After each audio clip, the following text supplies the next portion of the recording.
50 food. This really needs to be understood when you're at 50 food. Before you break into upkeep, you can use your added gold to buy healing scrolls, which is just as good as having, you know, an extra 1 or 2 units in your army, and it's not costing you the gold of upkeep. So that's really important. Creeping with my blade here, it's partially out of rust and it's partially out of the fear that his hero is around me, because he's been doing that all game. Typically you would want to be powering the Shadowhunter, but it gets level 3 anyway. Here I go to the shop to buy the heal scrolls, like I said, very important.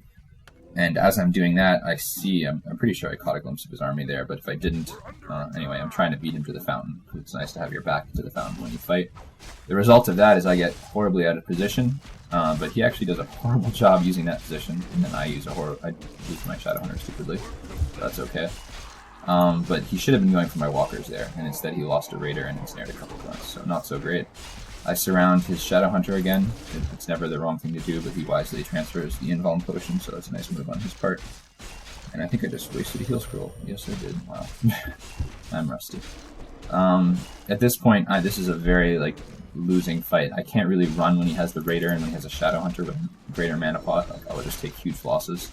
So if I'm going to accept I'm going to lose this fight, I'm going to take out as much as I can while I can. And for now, that's, I try again to get this around. It's really a poor attempt at this round on my part.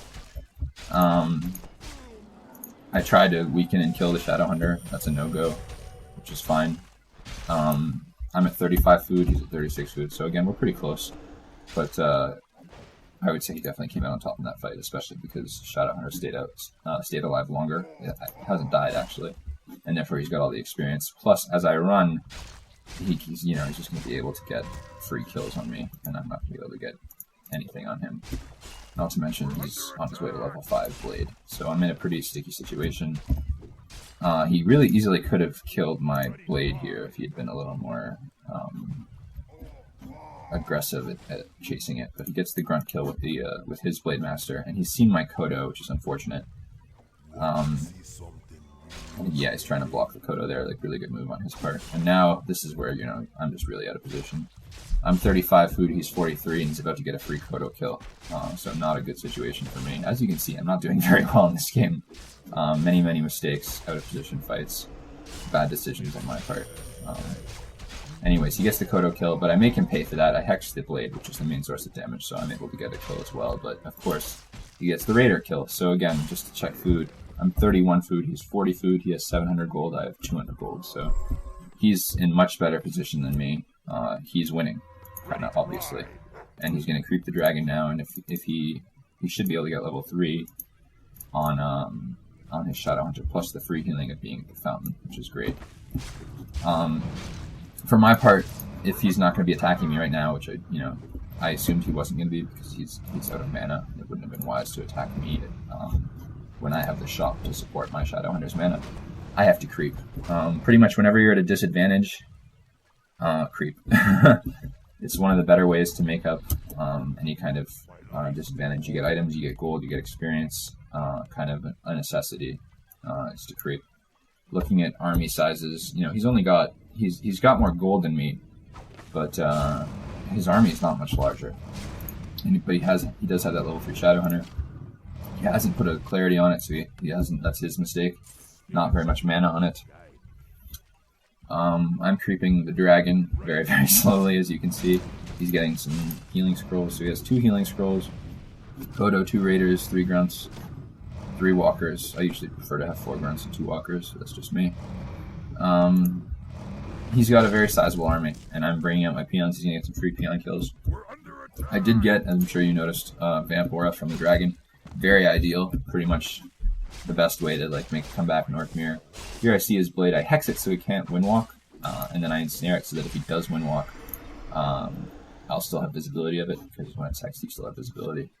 Looking at food, I'm 46 for 60, he's 49 for 60, and now here he just entered upkeep very quickly, and I want to let's pause at 1430, and I just want to talk about that for a second.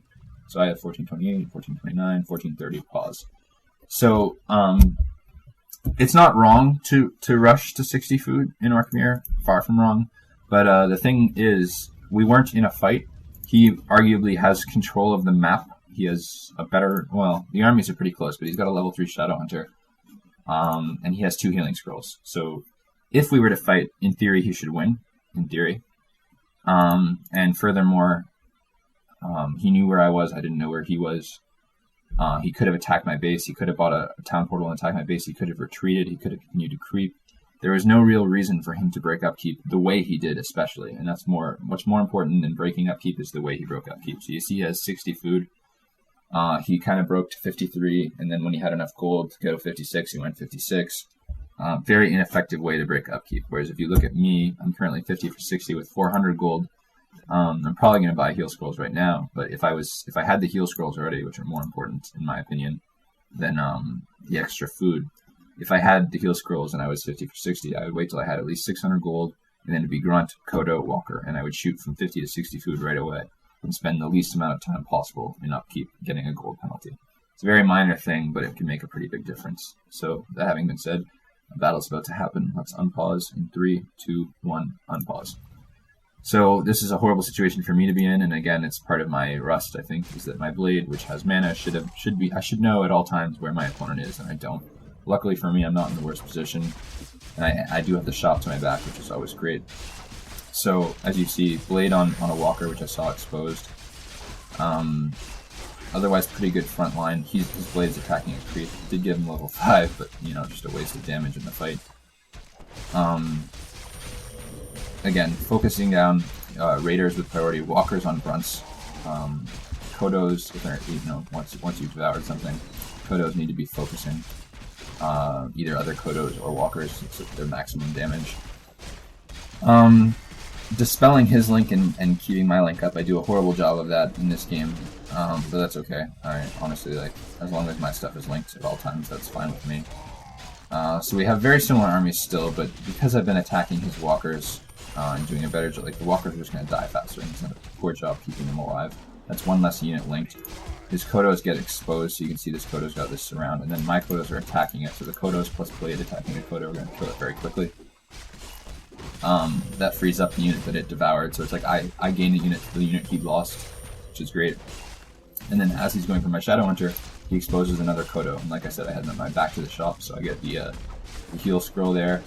I should have moved down further south a little bit to maximize the effects of the heal scroll, but no big deal.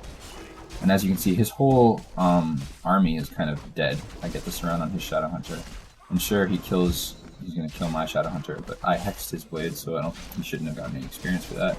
I don't know if that was a bug or if that's been fixed. And that's pretty much the game.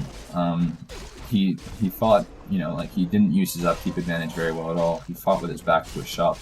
And then in battles, he was very much out of position. And looking at this game, like, as I was playing it, I don't know if you guys got that sense watching it, but as I was playing it, I had the sense that I was way behind, which I think I definitely was. And I think situations reversed, I don't think he would have been able to come back if I had had that advantage, because, you know, there are certain, if you have enough experience with Orc, you know how to hold that advantage. And I think that illustrates pretty clearly how to take back a game that you really should have lost. So that's game 1. Let's get game 2 up. I guess I should say these are both ladder games. I don't know either of these opponents. I don't mean any disrespect to my opponents, obviously, but they're both ladder games. They actually came back to back, and both times I ran him Orc back to back, and both times I kept thinking in the game like I've lost, and I ended up winning. And yeah, absolutely, it has to do with my opponent's mistakes, but I also, I think, did some things well for all the mistakes I made. So that's important to note. But anyways, get game 2 uploaded. 1 minute mark, 1x speed, Fog of War off. You'll see it's Orc Mirror on Turtle Rock, close spawn. And once again, I make some pretty embarrassing mistakes. You guys can all enjoy a laugh at my expense. Honestly, I'm just going to use the excuse that I haven't played Warcraft at all in months. You know, like I really just have AT'd and RT'd. I haven't taken solo seriously in a very long time. But this is just kind of a common sense mistake I make. But anyways, you should be at 1 minute mark, 1x speed, Fog of War off, my point of view. If not, you can pause the audio. Let's get the game unpaused in 3, 2, 1, unpause. So you guys can see this before I can. Fog of War off. We are close spawn, and oddly enough, he sent a really early scout. I was very surprised by this, I think. I didn't know why his scout was so early. usually Orc Scouts with the Altar P on, and you can see mine is just leaving my base when his comes.